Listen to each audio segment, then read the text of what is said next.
We are here again, right live. I'm sorry we're running a few minutes behind, but some technical duties, and we'll talk about that in a moment with Wi-Fi. But thankfully, we got past all that.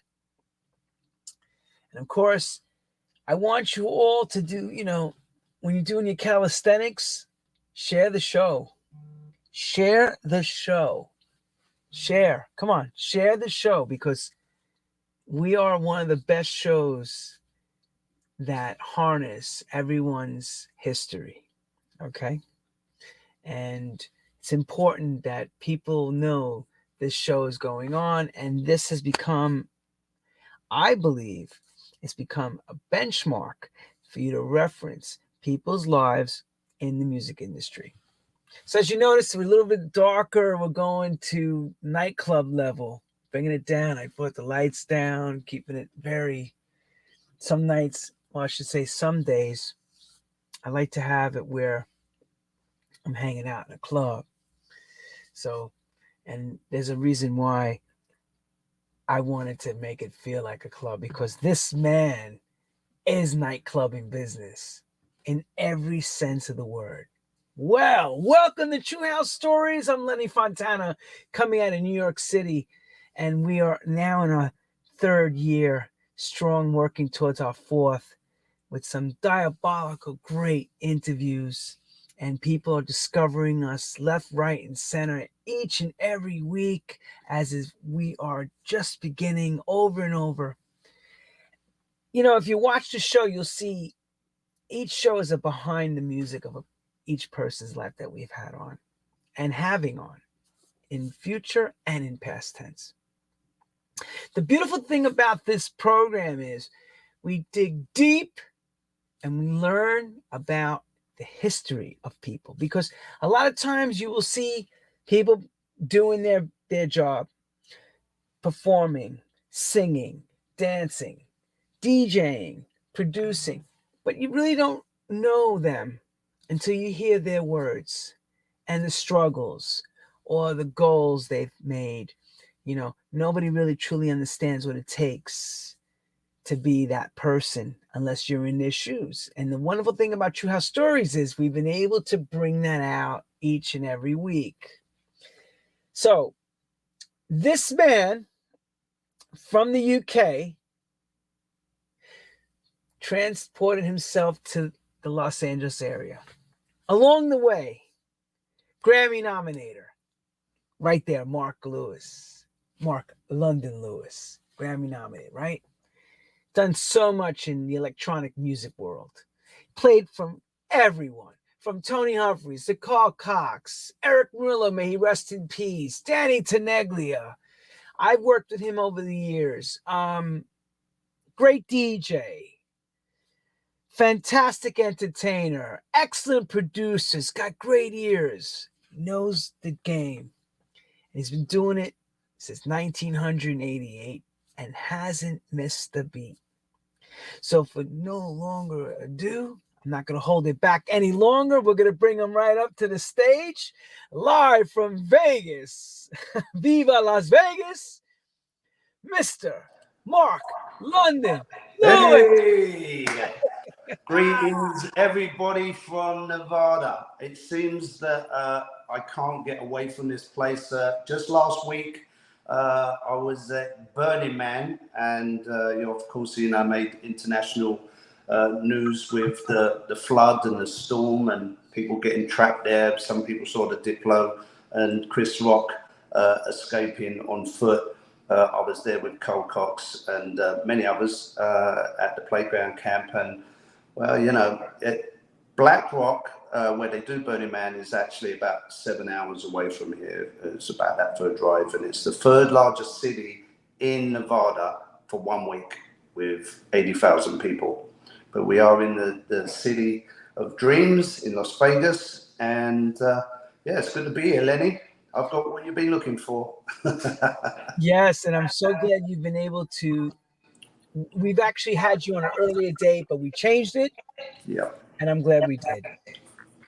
Yeah, I'm glad we could make it happen. And greetings from the green room. And It's great to be here. Lots to talk about, the whole legacy of music. And But I'll give let us, you. so hang on, you know, some people don't really know about that thing that happened at Burning Man. What is, give us the detailed eyewitness news report because you were right there. Yeah, this is the rave reporter right here. I arrived on Wednesday morning. This is my 7th burn, and I remember I remember going there in 2002. We were there. We were invited from San Francisco, Sid Gris from Opulent Temple, and we was actually there celebrating Paul Oakenfold's birthday party. And we were only there for 14 hours. And now, anyone that's been at Burning Man or even thinking about it, you think to yourself, how could I even be there for 14 hours? But anyway, we were on tour, we were there. And then many years later on, I was speaking to Carl and said, we should all go to Burning Man. He had an eccentric billionaire friend called Tandy. Tandy said to Carl, he said, you've played every party around the world, but you've never played a party until you've played Burning Man. And that was the catalyst for Cole saying, okay, let's do it. There was me, James, and Ian, his tour manager, and we rented an RV from Las Vegas, and we drove there. And once again, we was invited to work with Sid for Opulent Temple. Hold on just a second.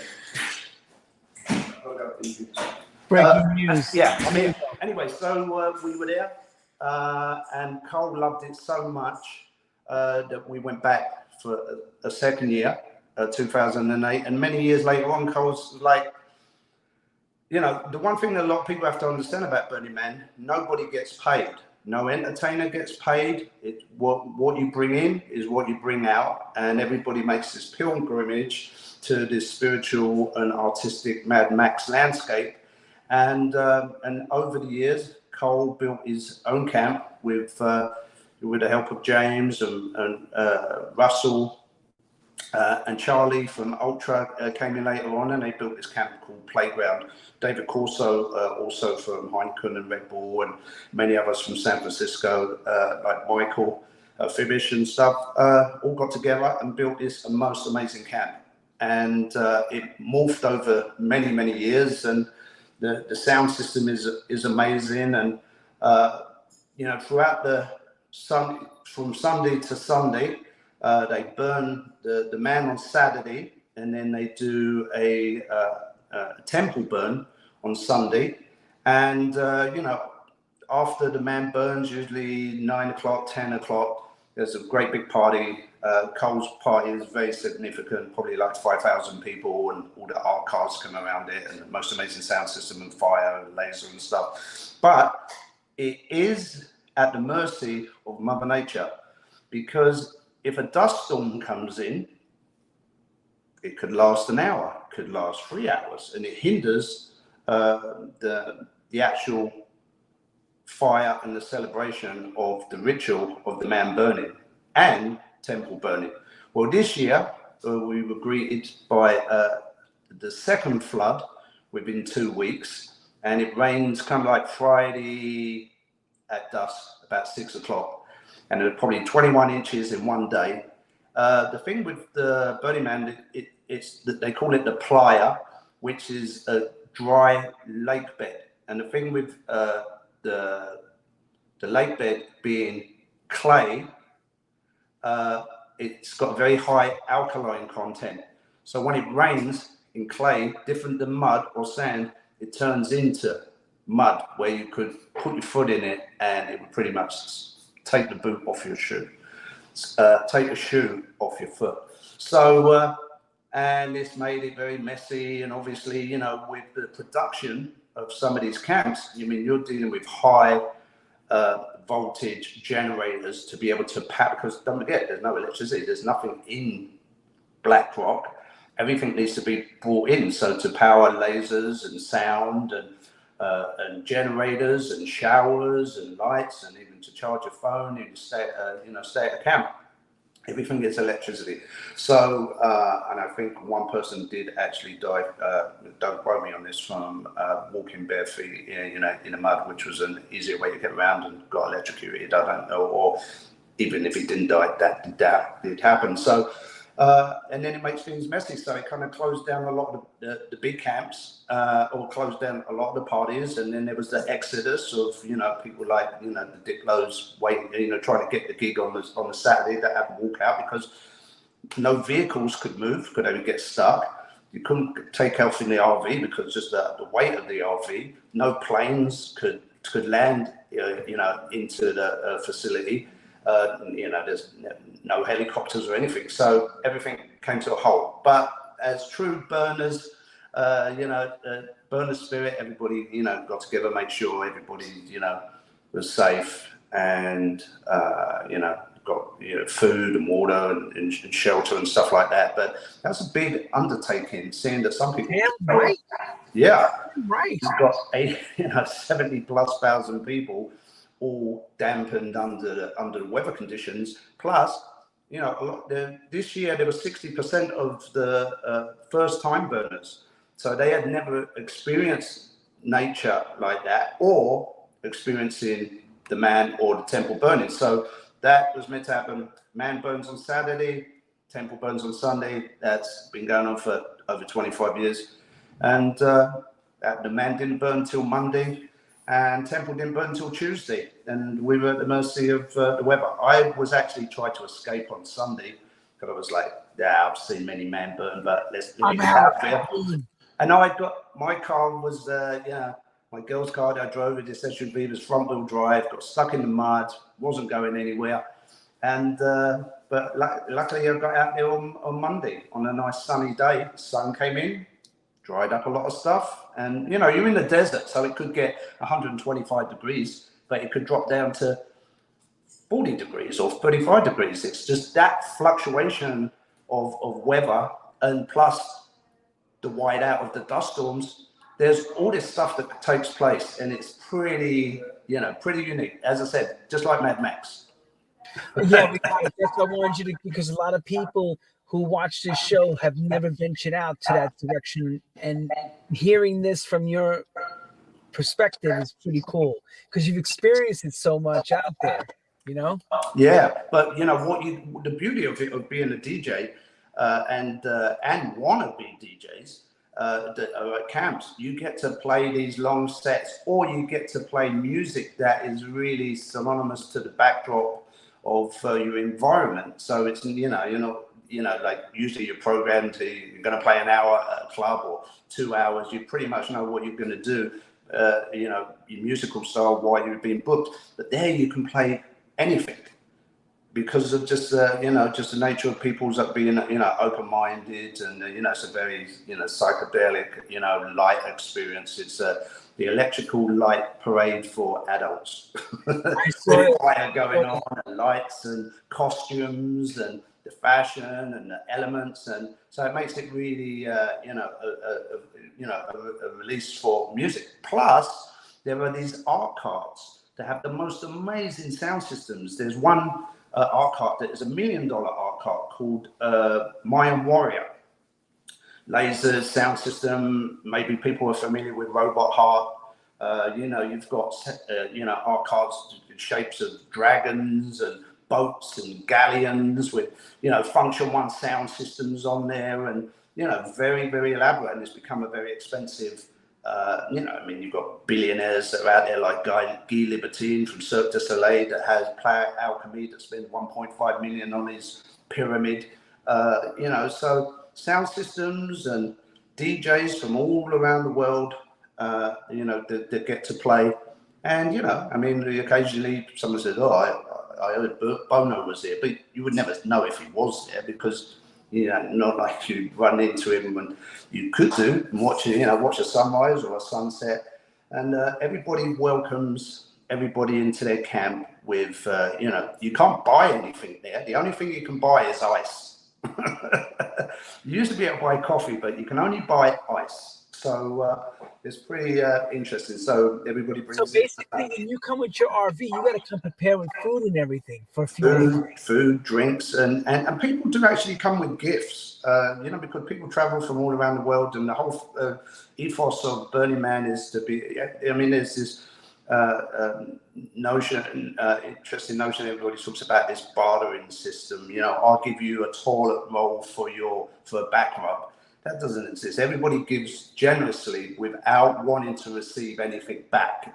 So people make, make jewelry and clothes specifically to meet other people and share in that experience of giving, which was Larry Harvey's legacy and ethos. That he grew up in an orphanage, which just when you think you've seen it all or heard it all about Burning Man, every year is another crescendo of a learning experience. And Larry that created Burning Man, who was the original founding forefather, passed away a couple of years ago. Somebody was telling me this year that Larry and his brother grew up in an orphanage, and they always cared about the other their other friends and other orphans, that they would give without wanting to receive, if it meant a meal and stuff like that. So that became the underlining love of Burning Man. Some people don't know this, and I didn't know that. So I just thought it was,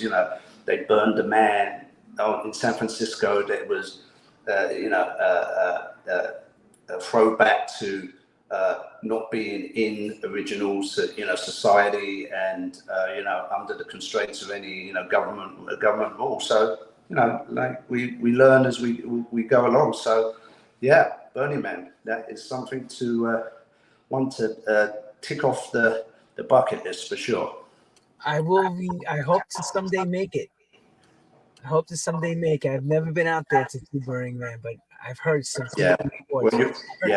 And your music, is probably Grace DJs that have played it on the playa, and we will work on that to make that happen for next year. Wonderful. Well, let's get right into you. Thank you for the eyewitness report. And now we need to hear about your life, of course. And everybody that's graced the show has same question asked. And I'll ask it the same to you, and then I'm gonna let you take over, because no one paints a picture better than you telling the story. How does music find young Mark Lewis before he became Mark London Lewis? Well, the first thing is definitely my dad, Stanley Lewis. My dad would play music, at the weekends, records, everything from jazz, from Jimmy Smith on Blue Note to Marvin Gaye or Freda Payne or Motown or Al Green. And there was always music in the household, especially at the weekend. My mum was very happy, when music was playing, and my dad would play this music. And we used to have this old gramophone record player that was part radio, part turntable. And on there, you used to stack the records up. You could there was a 78, this is how old it was. There was a 78 speed, 45 and 33. And you could stack up a bunch of 45s and it would play a bit like a jukebox, or you'd actually have to put the needle on the record. And so Dad would play music, God bless him. And, me and my sister would dance around to music to my sisters. And then one year, I remember being about 7 or 8, my sister had a birthday party. And I have this picture, I don't know where it is, I've been looking for it for the autobiography and stuff, or for the memoir. And I'd play this music. But growing up, we had a music show called Top of the Pops. And there was a lot of modern music that was taking place that, was into from, anything could be, from disco to, Bill Haley or Shawadi Wadi, or it could have been, or to Queen. And with some of my pocket money, I would go and buy select records that that I was into, that I was listening to on the radio or being influenced on Top of the Pops. And, I just had a birthday party, and that's my first recollection of, DJing or being a music selector for her birthday party. And I've got some pictures somewhere, somehow. And so from my dad to playing music, and the area that we lived in South London would later bring me to, get introduced and become this growing friendship and brotherhood with Carl and DJs like Ray Locke and Trevor Fung and Paul Oakenfold, and where we was all in a stone's throw of growing up. And I remember Cole playing my 18th birthday party in my back garden. Cole sometimes will mention it to when we're in a group setting, and we're just talking about our friendship of spanning back over 45 years, and we all loved music. We had so many friends back then. We could fill a coach, and we would get in a coach, and we would drive to Case the weekends or all dayers, and miles and miles away with our friends, and build human pyramids and jump off the balconies and dance the night away and drink pints of beer. And we had this amazing group of friends. And Cole just had his 60th birthday party last year in the UK, and we had one big reunion. I think Norman J played, and Joel Peterson and Incognito performed, and we just had all our friends getting together and shuffling and dancing and living the spirit of music, what that binds us together. And this is our legacy. And I'll tell you something. What a legacy when you say at a 60th birthday party, oh, Jamiroquai was there, and this and that. It's like, not everybody gets a chance to have that kind of birthday party. You know what I'm saying? Well, Carl is now the godfather of all DJs, and it was like, what a way to go out. He's a couple of years older than me. I'm thinking, I'm 60 next year. What am I going to do, for my birthday? I did hint to Carl at Burning Man. I was saying, when I was 18, you played my good party. This is 60. Yours. Yeah, we need you to help me again one more time. Yeah, exactly. I don't know if I'm going to do it in the UK or if I'm going to do it, in California.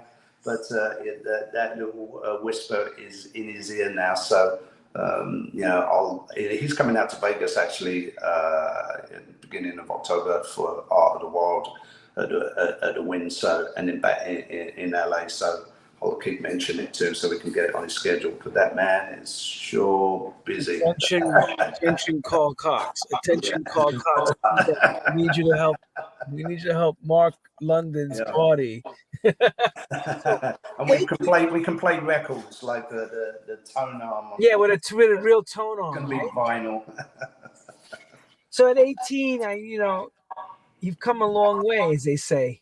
There's a lot between 18 to now.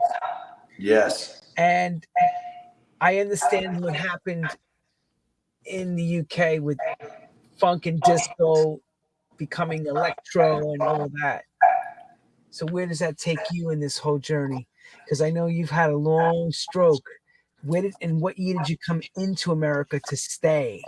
Yeah, the funny thing is, and it's interesting that you mentioned all these, facets of music. I remember, watching Top of the Pops and seeing the Sex Pistols, doing Pretty Vacant, and growing up feeling pretty awkward as a kid, being when my mother, being a Jewish woman, married my dad, being a black man in the 60s. It was really taboo, and being Jewish as well. And there was there's some insecurities there. I was a skinny kid with an afro, and I was trying to find my way with music and just things in life in general. I mean, I had my friends. We had the clubs, we had the music. But I remember when Pretty Vacant came on, and I was just like, I'm pretty vacant. That music's speaking to me, right? But then later on, you know, I mean, I always had the disco and the soul and, you know, and all sorts of music. And I remember when hip hop came into the fold, we would go to many concerts, you know, from James Brown to, you know, to watching, you know, Slave or, you know, or all sorts of bands. But I remember there was, me and my friend Ray Locke, we went to the movies. We went to see breakdance. And I remember, like, at the end of the movie, people were body popping, you know, by the screen. And then, you know, Run DMC came onto into the fold. And me and my friend Ray, we went up to see them in Covent Garden. They were doing some kind of like, you know, promo or, you know, some activation. And they were, you know, obviously sponsored by Adidas. And I remember they were at one place, and then they announced that they were going to go to this store, to this Adidas store, and do some signing. And me and Ray, in the rain, we found our way to the store. I remember Run DMC signing my sneakers, and I was telling somebody about that the other day. Go, you still got those sneakers with Run DMC? I go, no, they're long gone. I think the ink ran off of them in the rain. We weren't really thinking about memorabilia and collecting things, you know, at the time. And so, you know, and then, you know, Paul was working, you know, for Profile Records and was bringing, you know, hip hop artists, you know, urban artists over to the UK, and you know, he was, you know, running Spectrum, and a good friend of mine that I was going to school with, Ian Paul. You know, we had this, you know, whole history of music, and at some point, with doing. You know, when I left school, I always had dreams of, you know, being in advertising in the art world and stuff, and, you know, wanting to be artistic in such. And many whispers later on found myself not working in that business. And a friend of mine introduced me, Tony Pollicino, to introduce me to this company. And basically, I was a forklift driver working in a warehouse. And at 18 years old, or being under 21, all you cared about was that you had a wage packet each week, that you had enough money to go out with your friends and be able to buy pints of, you know, be able to buy a drink and have this great time and get into a club. That was it. That's all we needed to do. But something told me there's something more. There's something more that's gonna, you know, come into the fold, and I always wanted to come to America. I saw something with this DJ that was traveling around America, and he was, him and his wife, they ended up in Daytona Beach for spring break. And as this kid, seeing that lifestyle of kids, you know, Daytona Beach, spring break, people hanging out in Jeeps, and, you know, this guy had sold his computer to be able to go to spring break. And I was like, that looks cool. But then at the same time, I was, you know, me and my friend Jimmy Mason, just, you know, very good friends with Cole. I was really into working out at the time because, you know, as I said, growing up as a kid and your whole identity and stuff, you know, being this skinny, awkward kid, I really found refuge in working out. And so I was like, I'm going to come to America, but I will end up, before I go back, I'll end up in Venice Beach. I'll end up in California, and wanting to work at a gym. Little did I know that I would end up living, you know, in the US. I've lived in California now longer than I've lived in the UK. I came in '86. Now, the story of music, there's this word, right, you know, in life called serendipity or serendipitous. And my sister was a huge Prince fan. And I had this kind of like dead end job, right? And I was like, go to America, right? So my sister calls me up and she says, Prince is playing at Wembley Stadium. I want to go. Will you come with me, right? We didn't even have tickets. So the time that the concert was going on was when I was meant to be going to work on the night shift. Could I work the night shift? I think it was like, I don't know, show up at 8 o'clock. You could go in there early and work till 3 o'clock in the morning or whatever it was. So I said, I'm going to take my sister and we're going to go to Wembley Stadium. I came with a friend of mine that came with me, Paul Smith, came with me. And I had heard during the same night the Prince was performing, our friend Oakenfold was playing at the Limelight with Daryl Pandy and Jack Master Funk, Love Can't Turn Around. He was doing a PA that was also on Top of the Pops, and Top of the Pops was this seminal, it's like American Bandstand, and you know, this is where we were fed our kind of like and turned on to all sorts of music. And I remember seeing that song, and Daryl, you know, just killed it. And I was like, oh, we had it in the back of our mind that we were going to go to an after party, but we didn't really kind of like really plan it out that much. So we decided to go to Wembley Stadium and to go and see Prince without a ticket. So we arrived. We understand that there were some scalpers was selling some tickets for expensive fee, and we didn't have the money to pay that fee, but we did notice a bunch of lads that were talking about breaking in through the exit door, and there's that saying, right? Bum rush the show, literally. So these guys said, listen, this is what we're going to do. There was about 25 of them. We're going to run through that exit door, and then we're going to get to a certain point. You guys are going to pay us a toll road fee or whatever, and we're going to be in. And we're like, yeah, let's see if this is going to happen. Some massive guy walks up to the gate, to the exit door. There's a chain on it, and he pulls it reverse the opposite way. The doors fly open. We run in like a bunch of roaches, and we end up in the bottom of Wembley Stadium's boiler room. This guy puts his arm across and he says, okay, everybody gonna pay me £20. And some guy goes, chop, and everybody rushed. Well, as we ran, we came up to the floor of Wembley Stadium as the concert's going on, and we all run different ways. Security was running, and I had my sister, who's a couple of years younger than me, Anna, and I saw two seats. And I literally grabbed her hand and I ran and I jumped up on those seats with my sister. My other friend Paul ran the other way. I'd lost him. And we stood up on those chairs and we were like, yeah, like we've been here all night, right? So anyway, Prince killed it, rocked it. We go over to the Limelight, see Paul, great night. Daryl Pandy kills it, see a bunch of our friends. I had to go into work the next day, right? Next night, all of a sudden, I get this call when I'm on the floor with a forklift driving, moving pallets around. And they call me into the office. Can Mr. Lewis come to the office? Go into the office. It's the shop steward that's part of the union, because it was a union job. And they all say, Mr. Lewis, we understand that you had somebody clock you off, and that's an offense, and you're fired. But because it's a union, if you want to keep your job, we will fight for you to stay here. And I was like, I'm not even 21 yet. This is a shit job. Why would I give a fuck? Right? What, am I allowed to say that on camera? Anyway, so too late. Security. Right? Yeah.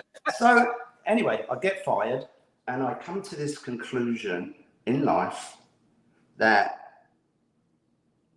there's somebody that's telling me that you're going to America one way or another, right? So I called my sister, and I had a distant cousin that lived in Memphis and California that I'd met. And they had come to the house and they had mentioned something about New York. I thought he lived in New York. So I told my sister, I said, I want to go to America. So she got me a one-way ticket to New York. And I arrived at LaGuardia Airport, and I got a bus into 42nd Street. I made this phone call to my cousin Steve. I said, Steve, I made it. I'm here. He goes, what the hell are you doing here? I don't even live in New York. I live in California. Why didn't you tell anybody you're coming? I was like, I don't know. He goes, hold on 1 second. You have to call his aunt that lived in Queens. He goes, you got to go downstairs and get in a cab and go to Queens, and my aunt will take care of you for a certain time, blah, blah, blah, blah, blah, blah. Where I'm going with all this is follow your dreams and follow your heart. But when I left New York on the Greyhound bus and I came to California, when I came to LA, lots of things had happened along the way. You know, I had this pass where you could actually get off. It was like a 5-day, you know, travel, you know, like where you can get off the coach and get back on it. Anyway, cut to the chase. I was working out in Golds. I decided, and the sun was shining. I was like, I think I found my home. You know, I really think I found it. But in order to stay, you're going to need to work. You're going to need to get a job. And somewhere, somehow, prayers were answered. I always, you know, would say this prayer, keep me safe and point me in the right direction. Did not know later on that I would be tested many years later on. Anyway, I get a job as a waiter. Worked at this place called the Baja Cantina in Marina Del Rey. There's another DJ there called Moon Pup. Moon Pup, if you're watching, love you, brother. And we were talking one afternoon on a quiet day. He was a mobile DJ. And I said, I've got these friends that DJs in London. You know, there's Cole Parks and Oakenfold and Ray Love and Trevor Funk. And, you know, I go out and I dance and kind of know what's on the dance floor. And he said, well, I have a mobile DJ set up, and I'm a mobile DJ, and things are slow, and I'm waiting tables, and I play for the other restaurant for a group of people from the UK, Steve Levy, John Levy, and Jules Safaris, that were going to Pepperdine College, that's in Malibu. And he says, sometimes they ask me to come and play and DJ. And I was like, what is this? What is this, right? And he said, well, you know, I've got my equipment and stuff in storage. That's where I keep everything. When I do my gig, I take my little Volkswagen van, I load it up, and he said, you should come over one afternoon, and I'll teach you how to DJ. And I was like looking through his records, and my friend Ray Locke had sent me a tape, and he said, this is the biggest thing going on in the UK. It's called Acid House. Tyree Cooper, this Inner City, or you know, all these landmark songs. Well, when I was over in that lockup and I was going through his records, I was like, there's Inner City, Big Fun. There's this, there's that. There's those records that were on that tape. So put the needle to the record, listen to this music, and I was like, wow. Well, little did I know, my sister ended up coming to LA. She followed me a few years later on. Well, it wasn't even a few years. Yeah, it was probably a couple of years. And she decided she wasn't going home either. And she had a boyfriend called Babe that was, lived in Venice, and he had two friends from Sweden. Klaus and I can't remember the other person. And my sister one afternoon said to me, she goes, we're going to open a club. It's going to be called the Bat Cave, and I need a DJ. Do you think you can do it? I said, well, Moonpup's got the sound equipment. He's got the records. He's teaching me how to kind of like put the music together, which was blending. I wasn't really beat mixing, you know, because I hadn't got to that phase yet. And we did this little club called the Bat Cave on Glencoe in Marina Del Rey. This is where I'm going with this. As I'm waiting tables, the accountant son, who used to be like the maitre d' at the weekends, he was going out with the owner's daughter of a club, a members only club called Tramps. And so it happens that the owner was selling it, and he was selling it to this Italian firm in the film business, and they were going to take it over. And it so happens that they were looking for some DJs for their 5 nights that they were open for their private members club.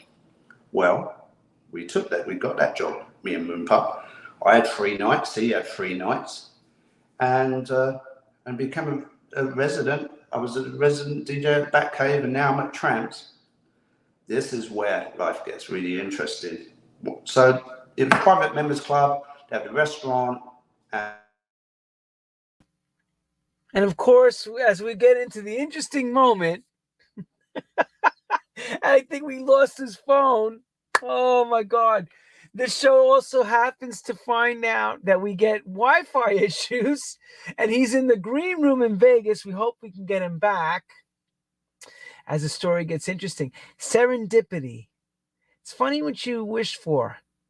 As he said, he was making his way to New York, but yet he had projected on working out at Venice Beach. Needless to say, not too far down the road, he comes over to New York. Those are recapping, listening to Mark London Lewis's story. He steps to New York, doesn't call anyone. He speaks to his cousin Steve, if I remember correctly. And then his cousin says, I'm not living in New York. I live in California. And you got to get a Greyhound bus.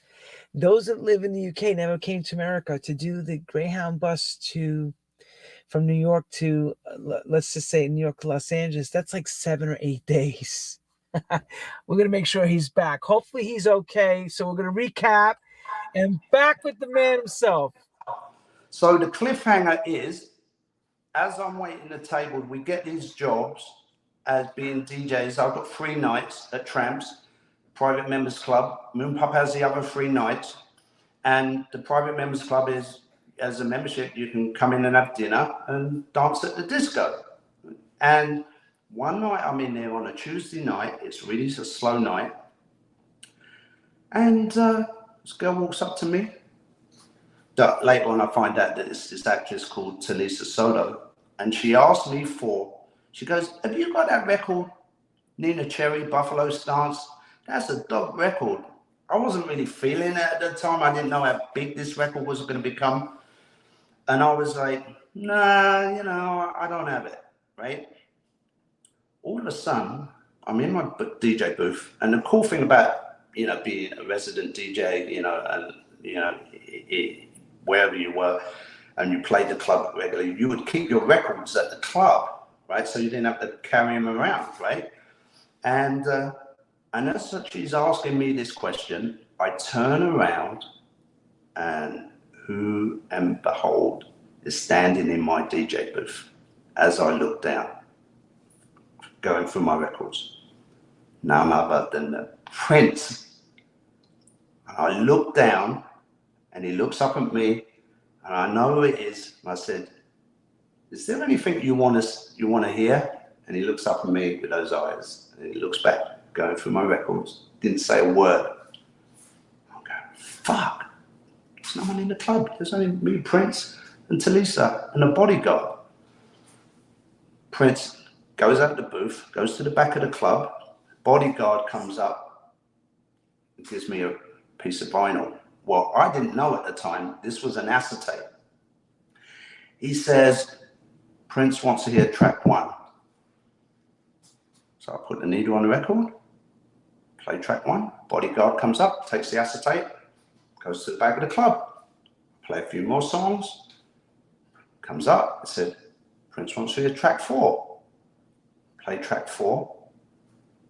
Bodyguard comes up afterwards, give me back the acetate. I don't know it's an acetate. I don't even know what the first thing is of what he was giving me.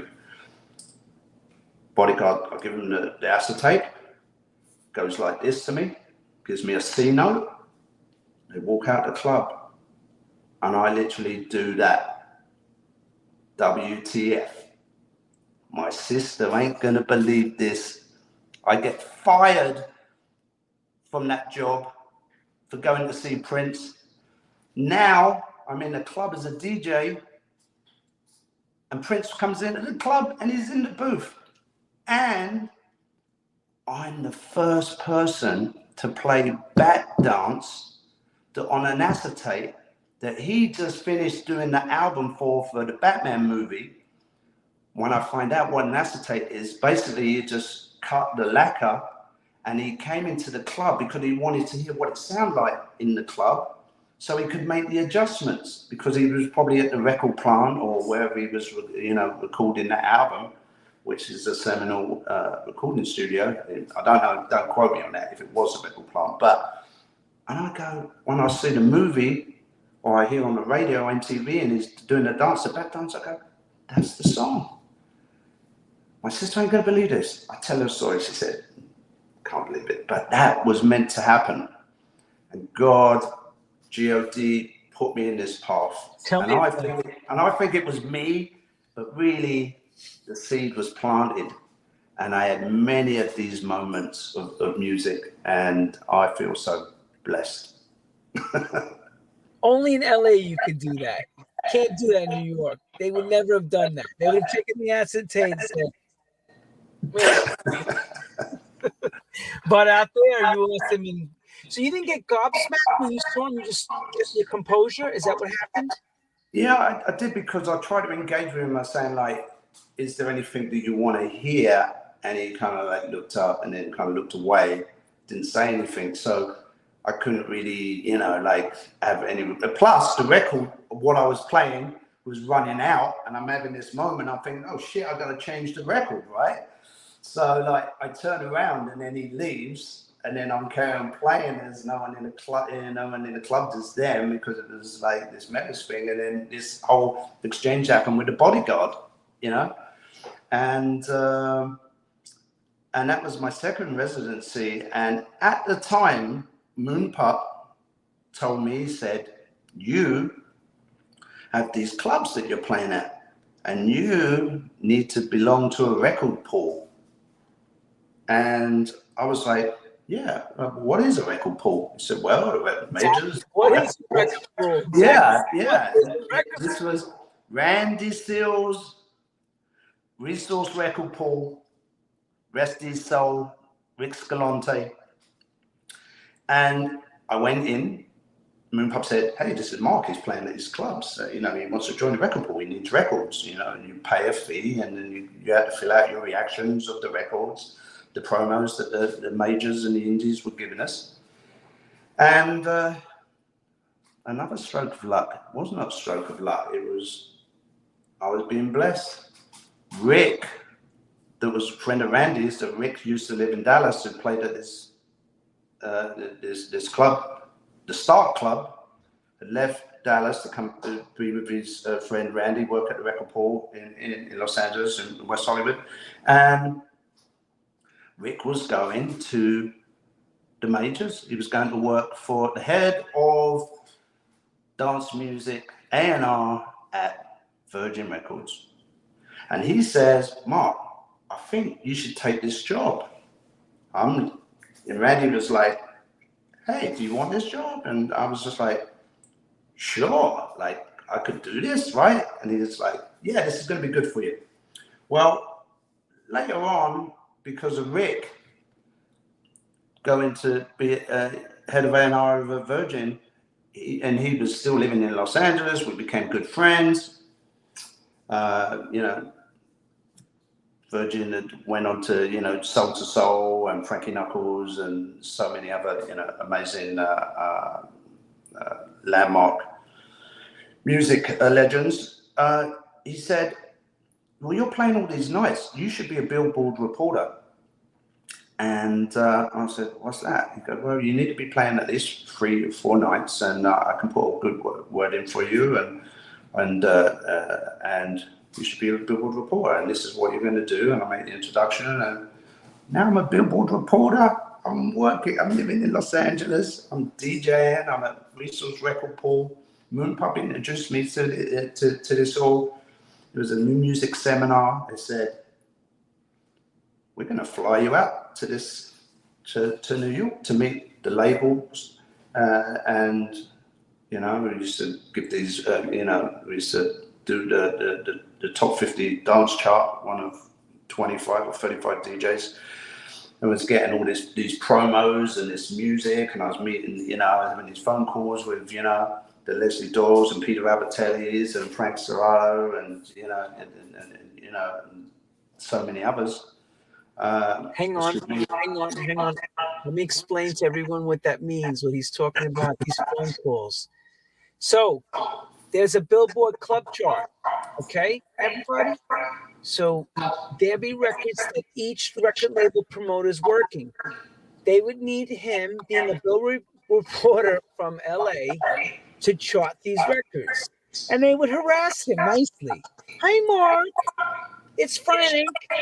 Can you put my record this week? And he'd have to sit there, and if he didn't like playing it, he'd have to kind of somehow help out in a nice way. It was a way of control. Well put. Hey, this is Bobby Shaw. Bobby was very clear on that. Bobby was very clear how he wanted his records to be placed. That's Bobby Shaw. And in those days, when you held rank on Billboard and you had the clubs, that would help records, and then in turn you would get remixes, and things would pop off from that. There'd be other business that came along, so it was in your best interest. Yes, Larry Flick, then to Ricardo. Take over, my friend. Yeah, Larry Flick, and then turn over to Ricardo, and once I came to the New Music Seminar and I met Leslie introduced me to. I remember I would come to New York for that New Music Seminar, and she would say, you've been brought into this family of of music, and she got a cargo van, and I think Ted Patterson drove that cargo van, and we went to see Tony Humphries at Zanzibar in New Jersey.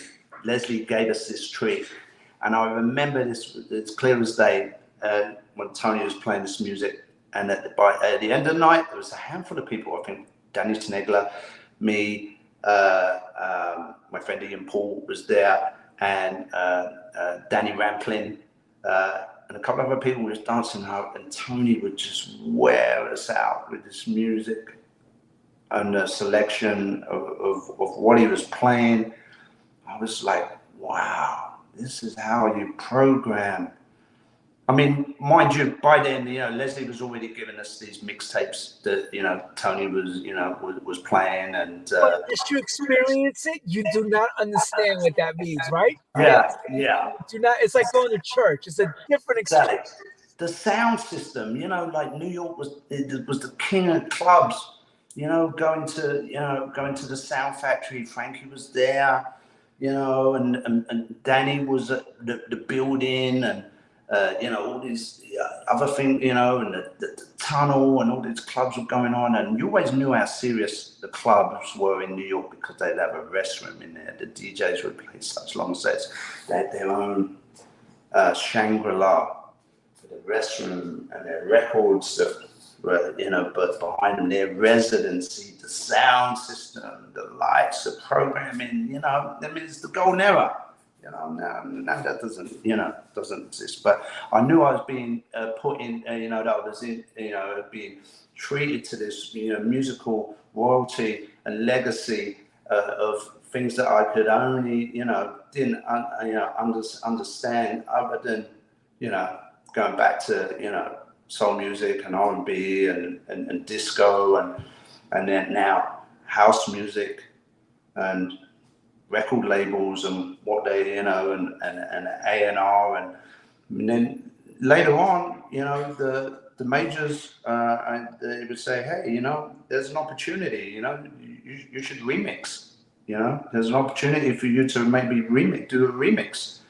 And I was like, wow, that sounds interesting. Well, I'm not an engineer, I'm not a music producer. I was like, who I surround myself with, Then yet again, being in Vegas with my friend with this renewable energy convention, Byron Delia has this studio. He calls me, he was listening to my street cred in Los Angeles, and these promoters that he was friends with said, hey, Mark's, got these opportunities to remix, he's playing the clubs, that is playing everywhere. You know, in the 90s, it was like, you know, hot shit, right?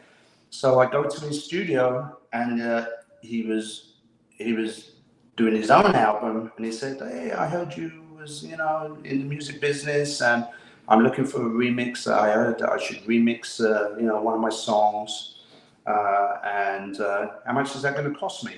I think at the time I might have said like $5,000 or 10. He go, "What? You can't be getting paid that money to do a remix in the early 90s." And I was like, "It's my fee, buddy, you know?" And it was just like, we struck up a friendship.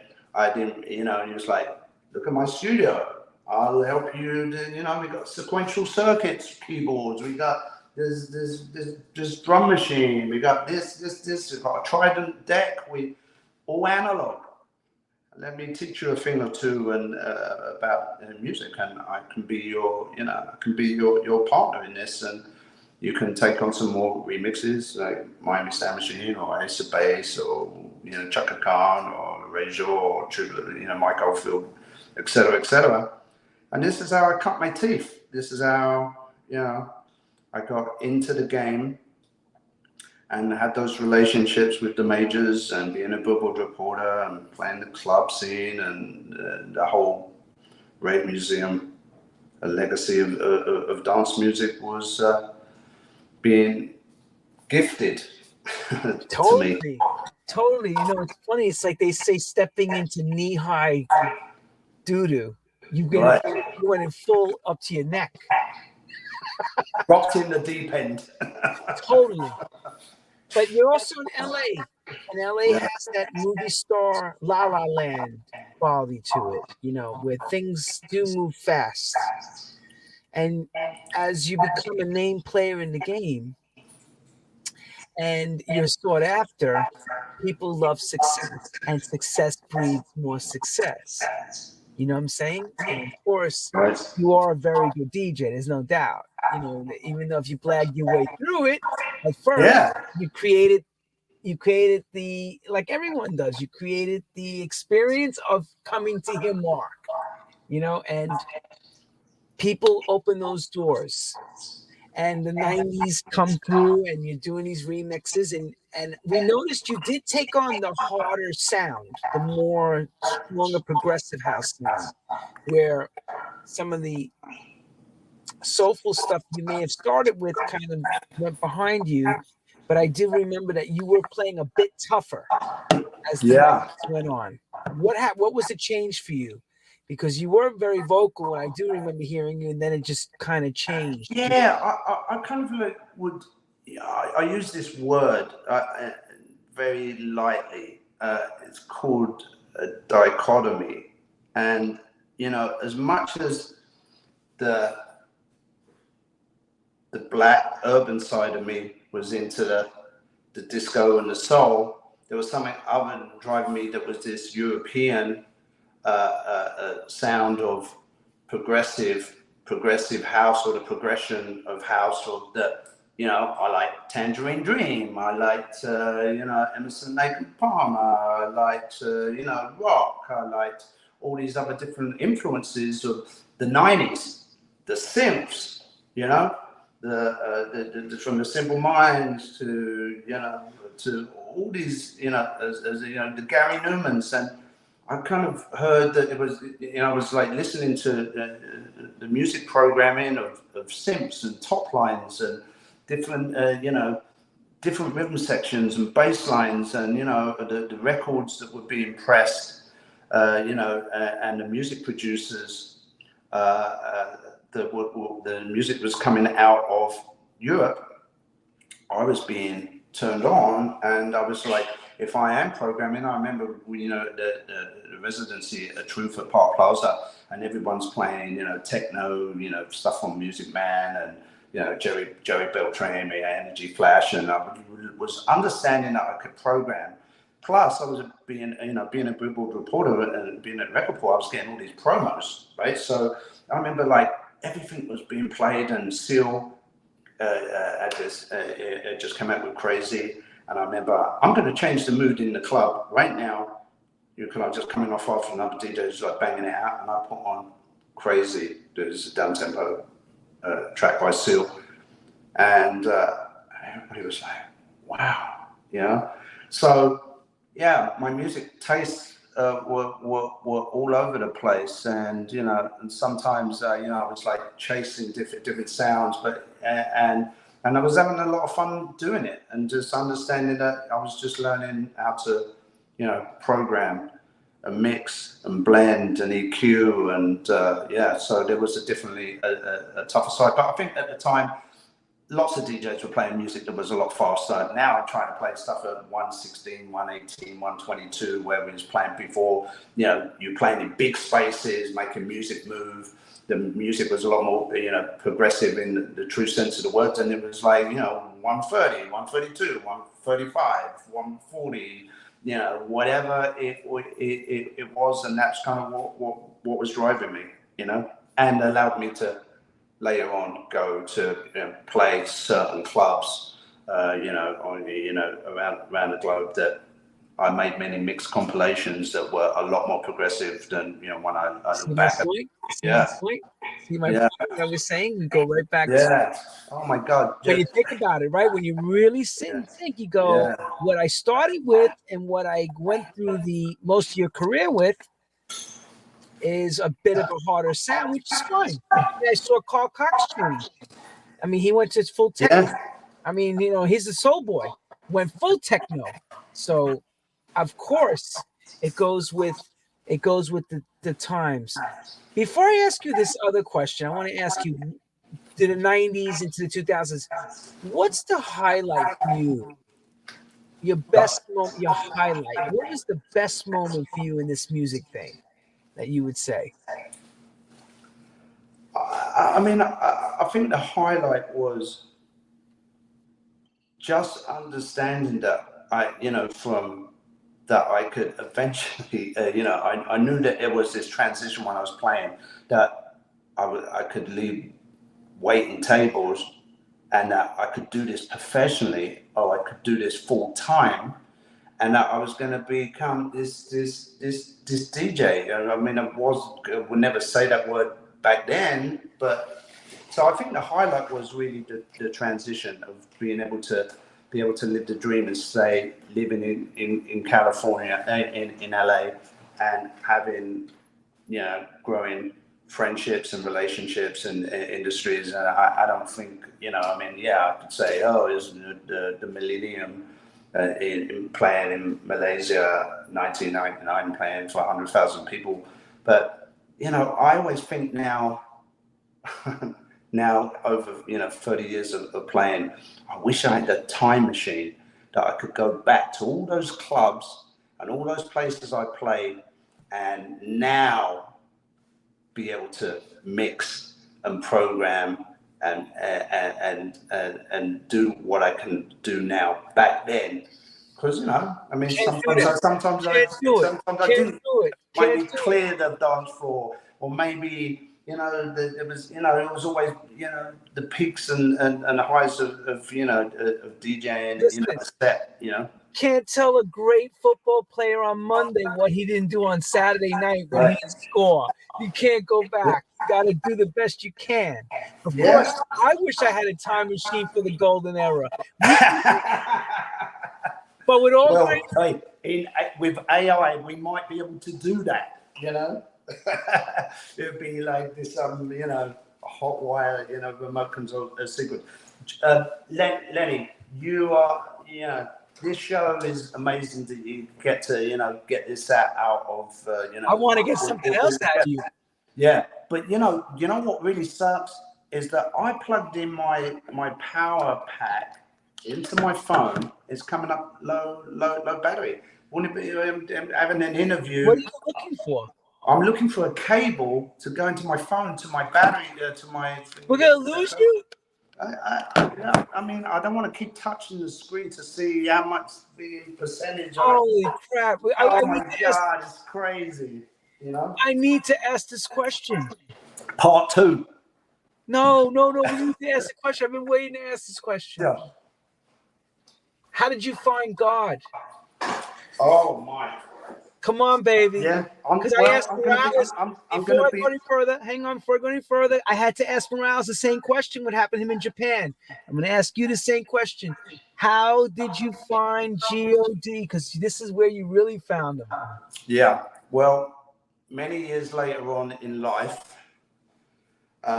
being this skinny black kid with insecurities, and later on in life, ego and addiction took me down this path where I wasn't loving myself. I wasn't caring about other people. I was just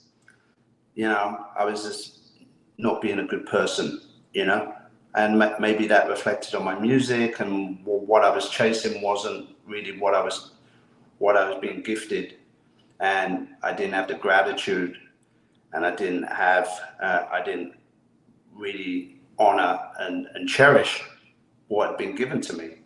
And I made some very bad decisions that later on, put me in harm's way, and evil that I was set up, because and one thing that I got to reconcile and repent is that no one else did this to me.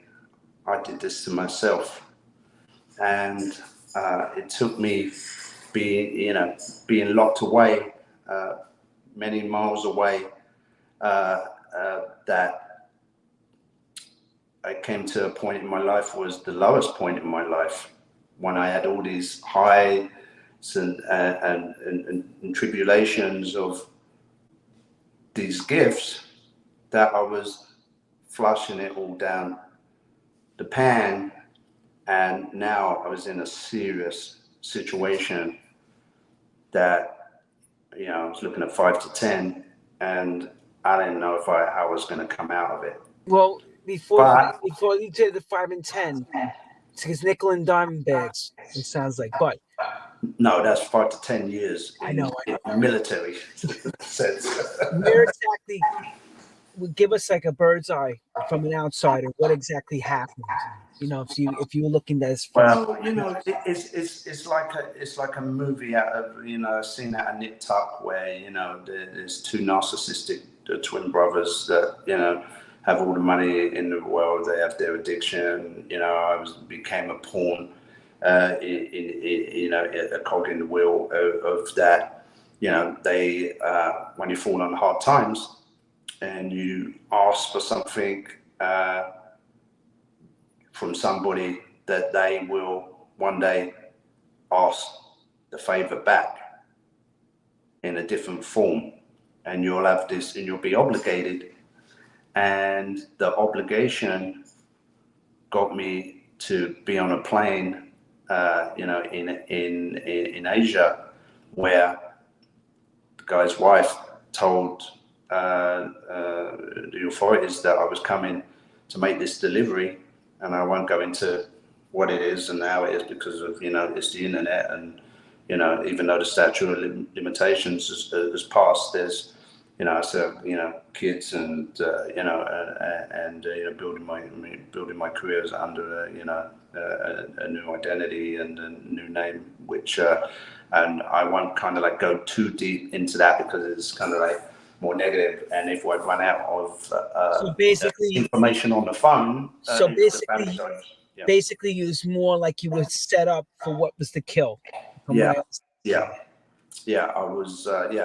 was set up. The police met me at the airport when I touched down, and they decided to build a case against me, and they decided to put me under trial. And that was a very difficult thing to go through, to put my family through, and friends and people that cared about me, and loved ones said, "How did you get to this point?" Well, as I said, my ego and addiction, took me down that slippery slope that was, I had no idea what I stacked up against myself, that what I was doing. But when I did reach out and I did that cry, and said, please help me, show me the way, how to do this. I felt the Holy Spirit coming and get, and said, we got you. Because you asked, you have. And then I learned about faith. And every day I got stronger. And the good book and GOD, things would come through and speak to me. I remember the first verse, and I remember, 7 is a very powerful number because a friend of mine told me that, and I remember the first verse, Matthew chapter 7, verse 7. Ask, seek, knock. Ask and you will receive it. Knock, the door will be open for you. Seek and you will find it. Ask, seek, knock. And I remember going further. I just memorized a verse, and it became a mantra, and I wanted to know more and learn more, and and it was keeping me strong while I was so vulnerable. And as I said, lots of love and prayers. My sister, it was like David and Goliath, and it brought me back. How long were you locked up where you were? 23 hours a day. Probably did about close to 10 months that was away, and as I said, going back to that Greyhound experience, one I would say, keep me safe, point me in the right direction. That was the only prayer that I would just say when I had the whole dialogue with GOD, and and then of course it was I was detoxing and all the rest of it, and my clarity, and what I was and all the wrongs of repenting and stuff. GOD said to me, "Go, remember everything you asked for, I gave you. Did you not ask for being pointed in the right direction? Did I not give that to you?" And I said, "Yeah." "Did you not ask for 2 healthy children?" I said, "Yeah." "Did I say this prayer? Break me from the bondage of these 4 walls and guide me a safe passage back to the arms of my loved ones." When I got back to Los Angeles and hugged my sister and my niece and cried, and GOD went, he said, "Did I not bring you? Did I not deliver you from evil? How are you not going to make a covenant with me? Stay on the path. These are gifts. I'm giving you a second chance." And that's how I turned my life around. And so you haven't touched anything, right? Since that point, nothing clean? No, I mean, I drink. I drink alcohol. No, I mean, talking to heavy narcotics. No, yeah, exactly. No, that's not my thing anymore. And it took. This is where life is where it takes you. Like when I got to go back to the UK, because I was deported from there to go back to the UK, I got to spend 3 weeks with my mum that was very ill at the time. I got back in 2017, and she later passed early January in 2018, and I had no idea that was the last time that I'd actually be able to spend and have a cup of tea with my mum, or take her to the library, or whatever, make her a meal or whatever, and then once she passed, I mean, we got the call and we went to the hospital, and she was expiring, as they call it, and we weren't going to be able to save her. And I was like, God took me from there, put me there to be able to have this time with mum. And each time I got stronger of just understanding that these gifts and these whispers and this gratitude of faith and love was going to be able to do that. And I remember at the time, before if we get cut offline, I had to be there for 6 weeks in the UK. And I remember I saw and I was going crazy because we couldn't put mum to rest for 6 weeks. And I saw Doc Martin. Doc Martin was coming to the UK, so I reached out to him, and he said, "Yeah, I heard you're there for your mum and all the rest of it." He goes, "I'm coming to the UK." He goes, "You're coming out." And our good friend Alexia, and he said, "I'm playing at this club, and Tony Humphries is playing at Fabric for Hard Times, and we're going to go out because I used to play there. We're on the list. We're coming." And I remember, you know, having this night out with Doc and seeing Danny Radcliffe and Juan Atkins and Tony and, you know, and Doc and Alexia. And it was like going back to, it was like church, what Tony was playing, what he was programming, you know? And I was just like, whoa. Mark Lewis has gone back to the underground. He's from London. It's gone back to London. I am London. Mark London. Same initial. And so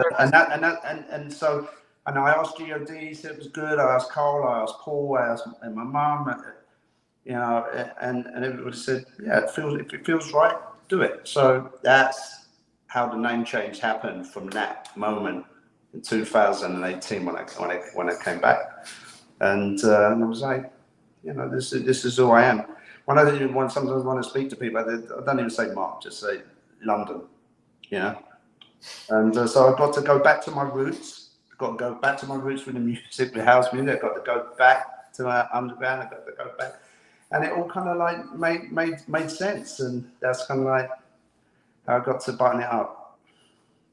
And that's what I'm talking about. You know how everybody loves a great comeback, and you've really shown that you came back from the depths of darkness. really, yeah. And you know, there's lots of other, you know, and all we can do, and thank you for getting that out and being able with me to share it, and all you we can do is share it like a trooper. Now, the questions I have is, and this is what I'm gonna ask, because we've all been in those moments that things look really in the real disparity. When you're in the middle of waiting for a trial, did you think you were ever going to get back to America or England, or you thought that was it when you were in that box? Well, I got stronger, and as the trial got closer, and you know, my family came up for Christmas to see part of the trial. That things looked more hopeful than they did in the beginning, because the worst thing is not knowing where it's going to end up. Can you survive? Can you live? You know, are you going to get through this? What is it? But really, you know, prayer and love. You know, the whole thing. You know, love is the message. Is a real dialogue for me. Let me be really clear. People brought me. People helped bring me back. Yo, you're a lucky son of a bitch. Oh yeah. I mean, I'm going to put a prayer like this, like across to you, because not many get to tell that story on the other side. 100%. I felt like, you know, what we was up against with their three lawyers was like David and Goliath. And you know, because I got so strong into my faith and everything else, and I remember going to a industry event, and people looked at me like Jesus had rose from the dead, or like it was like, how are you here?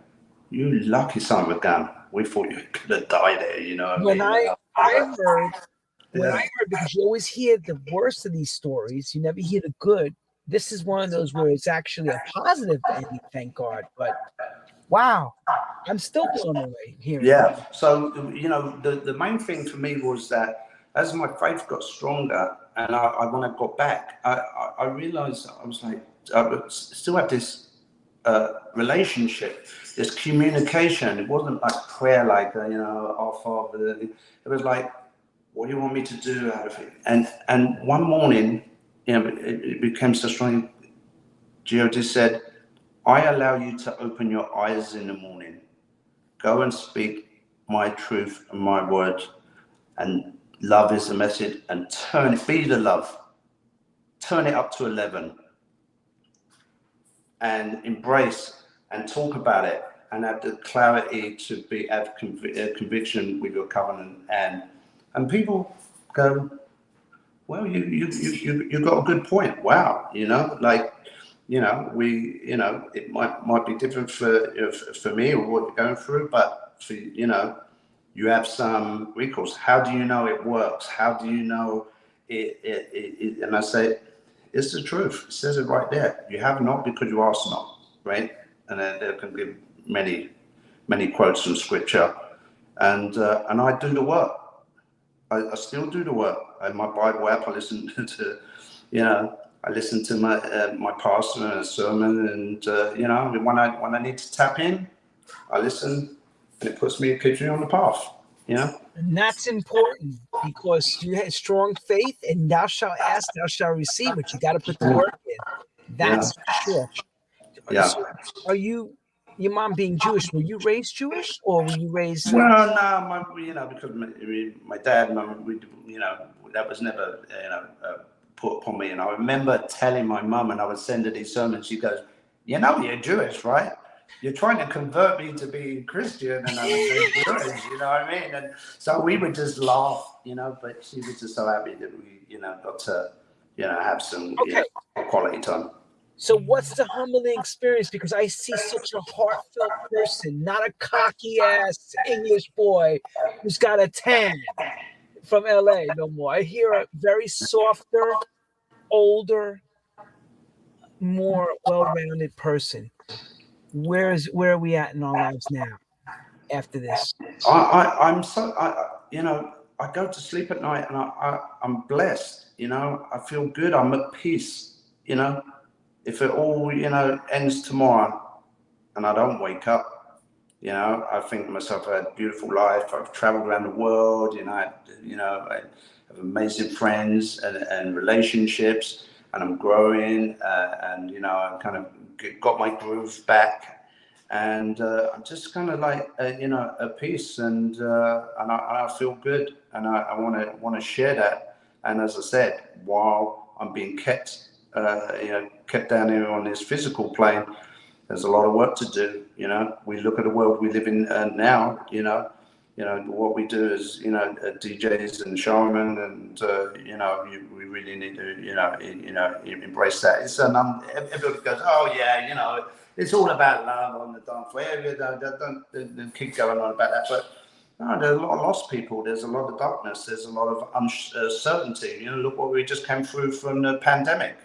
One pandemic, and look how many people going out to festivals and clubs again that they go, well, I didn't do that on the bucket list. I didn't go to Burning Man. I didn't go to Ibiza. I didn't go there. I didn't go that. I didn't tell anybody that. How are you doing? How are you feeling with your mental health, or how can I get you anything? I love you. Feeling a hug. To being sincere, all that stuff, That goes a long way. That goes a long way. That goes a long way. 100%. And you are now our poster child for turning things around. I have to say, a poster man. Everybody has a muse, and these are the kind of stories that are heartfelt. I mean, we all love the golden stuff. We love the success. 100%. And hold the chalice and the fire champions, and we've done it.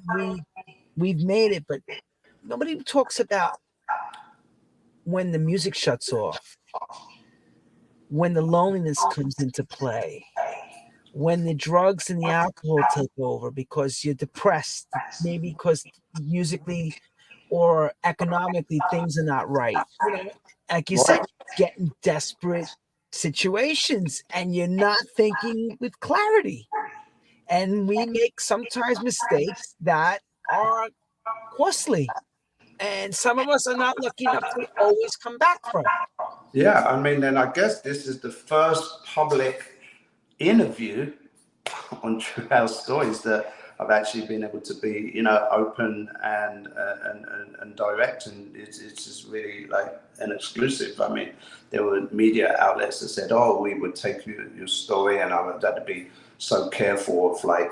Now it's been, over 5 years statute of limitations and stuff like that. But I don't take anything for granted, and I had to more humble and just treading really lightly, and can't be too cocky or arrogant, because that ego, when you hear it rise, you go like, that's not me speaking, that's not who I am, that's what got you into trouble before. Or You know, you're out with the lads and you go, you know, that's wrong. Maybe that's a wrong point of view, or, you know, like just being brave and strong enough and saying, that ain't so, you know what I mean? And, you know. Well, this is a show where I do the listening and let you do the talking and guide you, because we don't want to put words in your mouth. We want to hear it from you, and no one can paint this better than you. Right. And you said something. I'm glad you said it. Your ego took over.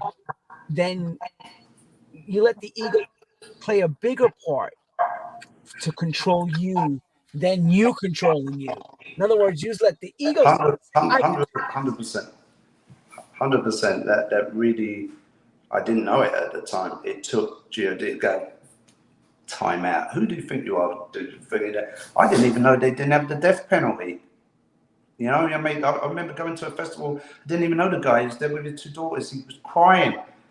You know, we were so worried about you. We prayed for you. You know, and I was just like, I said, being humble. I was like, I'm so sorry that I put you through that and all this. And I didn't even really know the person. I was just like, you know, this the prayers and angels, and there was a lot of light.